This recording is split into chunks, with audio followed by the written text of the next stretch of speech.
What's up, mga kayo Cubs?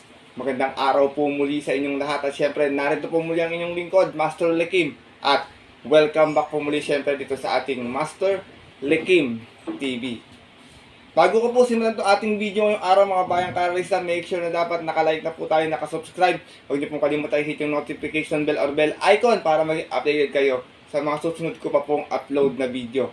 At ngayong araw mga bayang karalista, syempre meron po tayong muling konting silip, giya, at race analysis sa karera para po ngayong araw ng linggo. Have a blessed Sunday sa inyo lahat mga bayang karalista, November 3, 2024. Dito pa rin siyempre sa Metroturf Malbar, Batangas, at meron po sila inihandang 7 races na magsisimula po sa ganap na alas 2 ng hapon. Meron tayong main highlight race ngayong araw po ng linggo, ang ating 2024 Pilracom Road to Ambassador Eduardo Cuanco Jr. Memorial Cup Race po mga bayang karalista. At yung mga imported horse natin na maglalaban-laban, alam niyo naman maraming mga bagong imported horse na lumalabas ngayon. Magtatagisa ng galing yan sa paparating nating Ambassador Cuanco Junior Memorial Cup Race po. Kaya meron silang tune-up race, kumbaga distansya po nito is 1,600 meters. Na siyempre hindi ko na rin papatagalin agad ito mga bayang karalista. Puntaan na rin natin po agad ito matapos naman po yung ating maikling intro. Kaya let's go mga kayo Cavs!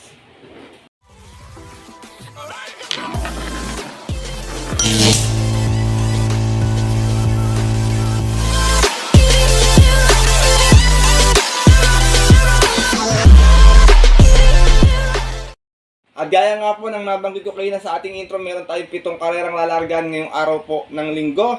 Siyempre, tigiti isang set pa rin tayo. Take all pick 6, pick 5, pick 4. Distansya natin, meron tayo isang 1,200, isang milya, tsaka yung rest po 1,400 meters. Medyo may kakapalan ng konti ating lineup mga bayang karalista. May posibilidad na may mga lumusot pong lihado. Pwede naman pong magyamado rin, pero medyo kalat-kalat yung bentahan. Kaya kung may mga info po kayo masasagap pa, o may mga sarili kayo na pupusot kursunada, huwag niyo pong kalimutan isama sa inyong mga diskarte at mga rota. Kaya ito, simulan ko na rin agad ating mga konting silip at gain na to. Wala na patumpik-tumpik pa. Good luck po sa inyo lahat. Have a blessed Sunday racing, bayang karalista. And start na po tayo. Race number 1, start natin winner take all. Sa itong 2-year-old maiden race, 1,200 yung ating distansya. Meron lamang tayong 5 kalahok na maglalaban-laban. Dito, first choice ko, ito tumatakbo sa mga stake race. Numero 2, Easy Go Lucky. Narerendaan po ni Jomer Estorque. Meron tong 115.4 noon, dumating itong pang 5. Umalis ng 3-4 out of 5 races naglaban-laban sa isang special race. At yun po na October 25, dun po sa karerang napanalunan ng kabayong si Cone Static Offer. Same rider pa rin, Jomer Estorque para sa ating numero 2 na si Easy Go Lucky. Second choice ko, horse to beat. Tingin ko ito na rin ang kalaban nila rito. Numero 3, Sunset Beauty. Narerendaan po ni Pabs M. Cabalejo. Ito meron namang 115.4 din last official run niya. Dumating po itong Tarsera. Umalis ng 6-4. Out of 7 races naglaban-laban sa isang special race ng September 29. Doon naman po sa karerang napanalunan ng kabayong sila Luna. Same rider pa rin, Pabs M. Cabalejo para sa ating numero 3 na si Sunset Beauty. Race number 1, bayang kalarista. First choice ko po muli, numero 2, Easy Go Lucky. Second choice, numero 3, Sunset Beauty. Good luck po. At narito na po tayo sa ating race number 2. Simula ating pick 6 event at ating highlight race ngayong araw ng linggo, ang 2024 Pilracom Road to Ambassador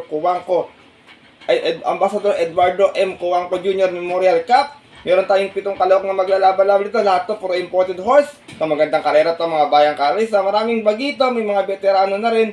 Kaya tingin ko medyo magandang laban to. Para sa akin medyo balance lang. First choice ko dito, siyempre yung wala pang talo. Yung numero sa isa si Andiamo Appearance. Narerendaan po ni JT Zarate.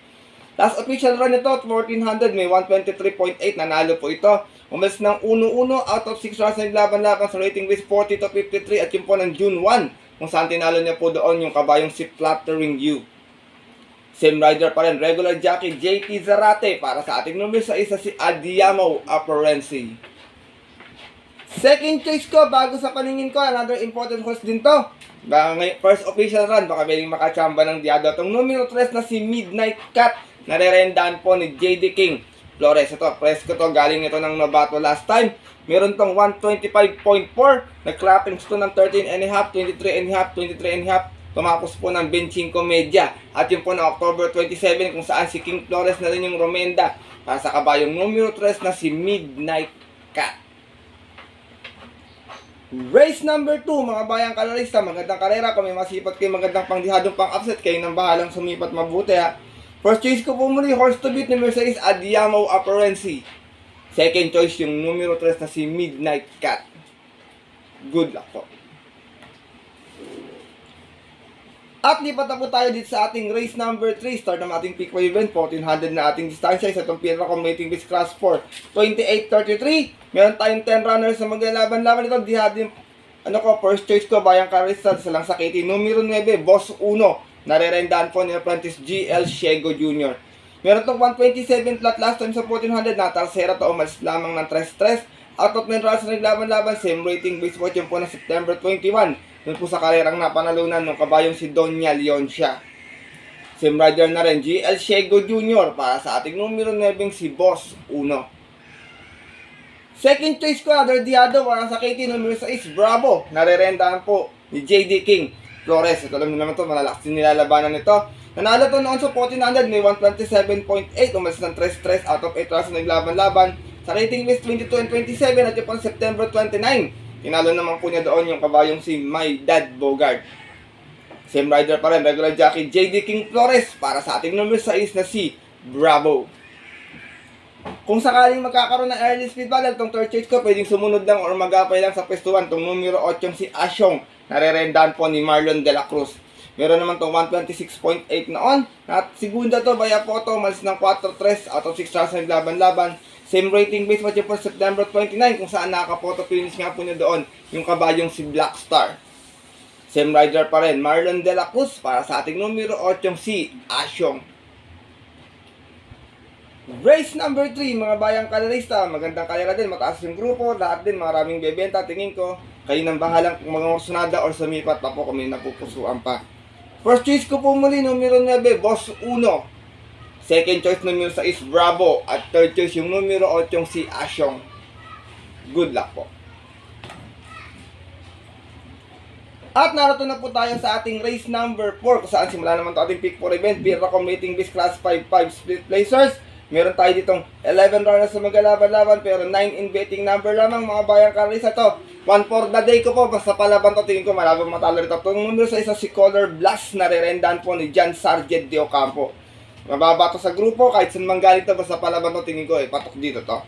Meron tong 129.4 nun sa 1400, dumating itong pang-anim, umalis ng 13-12. Out of 13 rounds na naglaban-laban, same rating base na rin. At yun po, September 22, nun po sa karerang napanalunan ng kabayong si Modern Stroke. Same rider pa rin, John Sargent de Ocampo, para sa ating numero 6 na si Color Blast.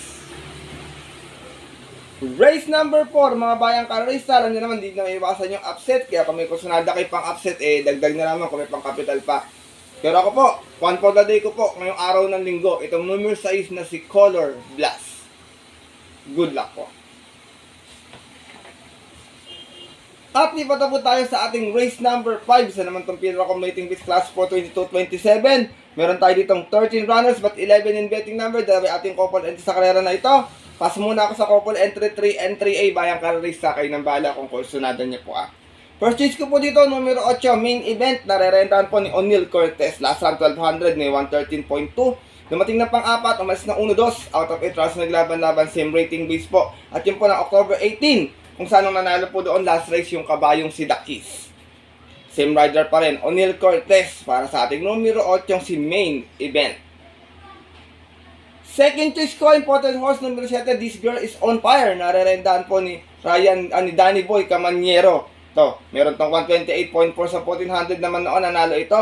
Umalis ng 1-1 out of 7 rounds naglaban-laban sa rating base 1621 at yung po September 28. Tinalo naman po niya doon yung kabayong si Malabon King.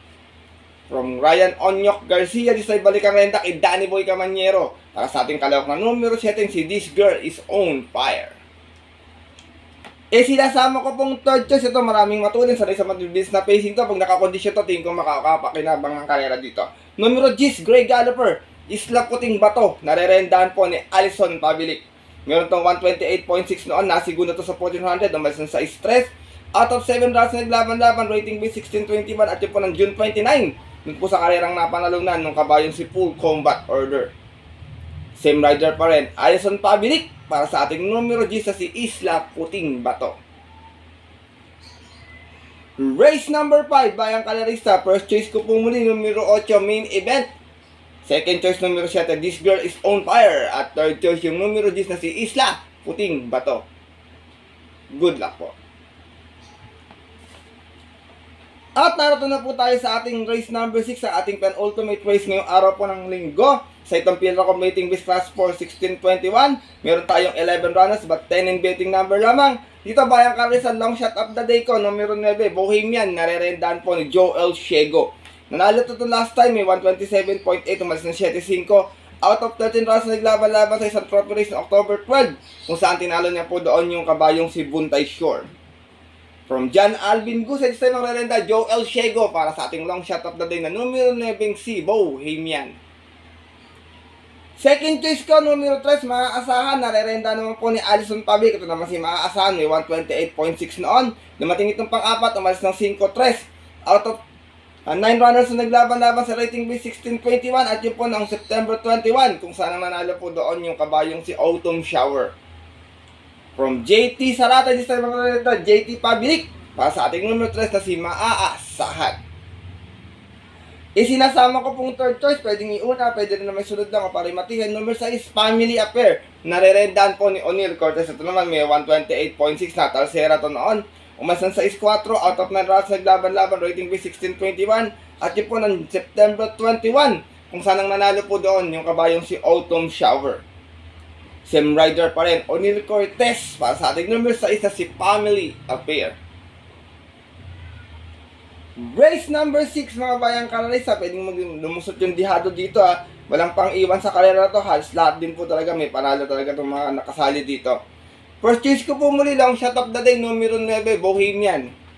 Second choice, numero 3, maaasahan. At third choice, yung numero 6 na si Family Affair. Good luck po.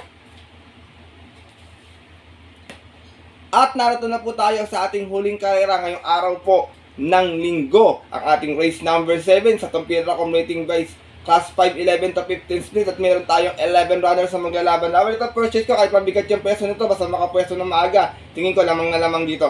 Itong numero 4 si Ayuda, narerendahan po ni Eminem Gonzalez.